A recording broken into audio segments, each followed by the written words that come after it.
Salam,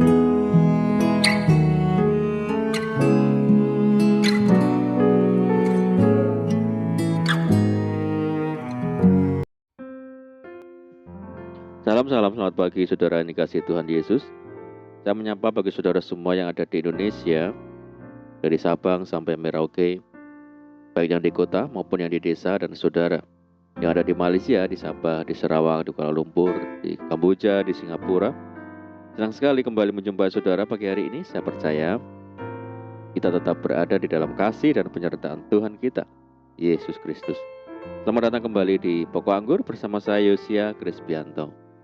Mari saudara, sebelum kita bersama-sama merenungkan firman Tuhan, mari kita bersatu di dalam doa. Bapa di surga, Bapa di dalam nama Tuhan Yesus, terima kasih Tuhan buat penyertaan Tuhan yang sempurna sepanjang malam dalam istirahat kami, dan pagi hari ini kami bangun dengan kekuatan yang baru, dengan sukacita, berkat baru dari Tuhan. Tuhan, sebelum kami beraktivitas, kami rindu untuk merenungkan firman Tuhan. Terangi hati kami ya Tuhan. Ajar kami Roh Kudus untuk kami mengerti dan memahami segala kehendak Tuhan bagi kami. Terima kasih Tuhan, di doa kami hanya di dalam nama Tuhan Yesus kami berdoa. Amin. Baik saudara, kita akan membaca di dalam Yosua 1 ayat yang ke-9. Bukankah telah kuperintahkan kepadamu, kuatkan dan teguhkanlah hatimu. Janganlah kecut dan tawar hati, sebab Tuhan Allahmu menyertai engkau kemanapun engkau pergi. Puji Tuhan. Saudara, di saat permasalahan, pergumulan, sakit penyakit, dan sebagainya datang menghantui hidup kita, rasa takut dan khawatir seringkali timbul di dalam pikiran kita, sehingga iman kita menjadi lemah. Kita mulai berpikir masalah yang kita alami terlalu berat dan tidak ada harapan lagi. Padahal Tuhan berjanji bahwa masa depan sungguh ada dan harapanmu tidak akan hilang. Setiap manusia selalu berharap hidupnya baik-baik saja, mulus tanpa hambatan atau rintangan sedikit pun. Padahal untuk mendapatkan janji Tuhan itu memerlukan proses, saudara. Seperti yang dialami Yosua saat membawa bangsa Israel masuk ke tanah Kanaan. Hal itu tidak mudah, saudara. Tantangan sangat berat karena bangsa Israel harus menghadapi tantangan dan musuh. Itulah sebabnya Tuhan berpesan kepada Yosua, kuatkan dan teguhkanlah hatimu. Pesan ini disampaikan sampai 4 kali. Artinya untuk bisa meraih janji Tuhan, kita perlu memperhatikan pesan atau perintah Tuhan. Karena suatu saat nanti kita akan menghadapi musuh. Musuh berbicara tentang pergumulan kita di dunia ini. Tetapi Tuhan berjanji, aku tidak akan membiarkan engkau dan tidak akan meninggalkan engkau. Ia akan selalu menyertai dan menolong kita saat kita membutuhkan. Seperti pengakuan Daud, pertolonganku ialah dari Tuhan yang menjadikan langit dan bumi. Mengapa janji Tuhan belum terrealisasi dalam hidup kita, saudara? Masalahnya adalah kita mulai lemah dan tidak sabar menanti janji Tuhan digenapi.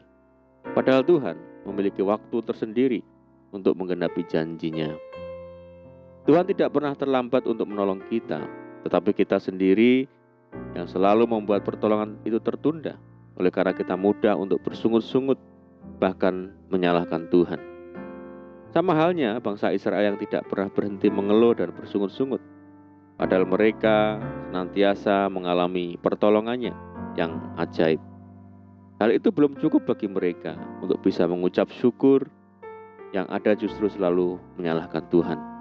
Saudaraku, rasa takut dan khawatir dapat dialami oleh semua orang tanpa terkecuali. Orang kaya, orang miskin, orang berpendidikan ataupun tidak, orang yang berpangkat atau pekerja rendahan, orang yang tinggal di kota, di desa, ataupun di lereng-lereng gunung. Semua pasti pernah mengalami rasa takut dan khawatir di dalam hidupnya. Banyak faktor yang menyebabkan seseorang dilanda rasa takut, saudara. Permasalahan dalam rumah tangga, krisis keuangan, bencana alam, musibah, sakit penyakit, kegagalan dalam studi, ancaman atau intimidasi dari pihak lain, dan sebagainya. Hamba-hamba Tuhan, pelayan-pelayan Tuhan juga tidak luput dari rasa khawatir dan rasa takut. Elia yang adalah seorang nabi yang diurapi Tuhan juga dilanda rasa takut yang luar biasa. ketika ia mendengar ancaman dan gertakan dari Isabel. Jika besok kira-kira pada waktu ini aku tidak membuat nyawamu sama seperti nyawa salah seorang dari mereka itu, maka takutlah ia, lalu bangkit dan pergi menyelamatkan nyawanya. Rasa takut yang demikian hebatnya sampai membuat Elia ingin mati, padahal dia baru saja mendemonstrasikan kuasa Tuhan di hadapan umat Israel dengan berhasil membunuh 450 orang Nabi Baal di atas Gunung Karmel.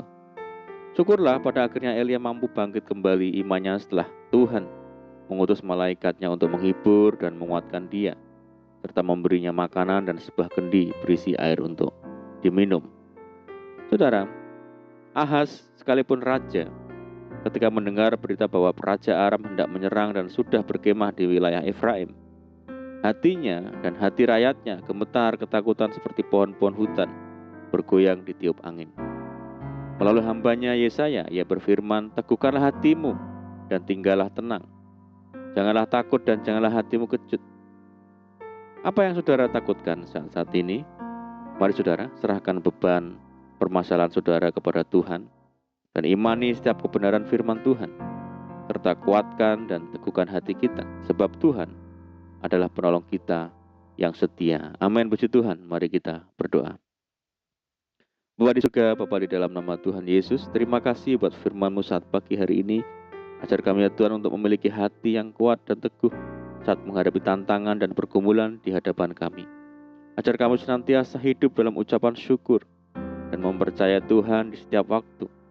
Karena kami percaya bahwa Tuhanlah yang mengasihi kami dan menolong kami. Terima kasih ya Tuhan. Saat ini kami menyerahkan hidup kami hari ini ke dalam tangan Tuhan. Berkati kami hari ini ya Tuhan.